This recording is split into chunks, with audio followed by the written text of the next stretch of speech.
সামনে যেই কাঠগুলো দেখতে পাচ্ছেন এগুলো হচ্ছে বিল্ডিংয়ের লোহা, অত্যন্ত ভালো মানের এই কাঠগুলা। অবশ্য এই কাঠগুলো দরজা জানালার কাজে ব্যবহার করা হয়। যারা ব্যবহার করেন তারা অবশ্যই বুঝতে পারছেন আসলে এটা কী কী বৈশিষ্ট্য। সেই বৈশিষ্ট্যগুলো আমি আপনাদের মাঝে সেটা বলবো। অবশ্যই এই এই যে লোহা কাঠ, এই বিল্ডিংয়ের লোহা কাঠগুলো দরজা জানালায় কেন ব্যবহার করা হয় আমি সেটাই বলবো।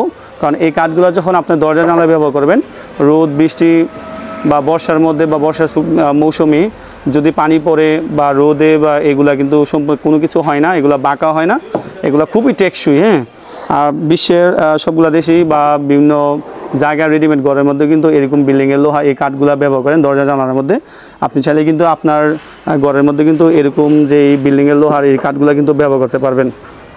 যারা হচ্ছে এরকম দরজার কাঠ নিতে চান তারা কিন্তু অবশ্যই চলে আসতে পারেন নাজমুল টিম্বারস অ্যান্ড ফার্নিচার মার্টে।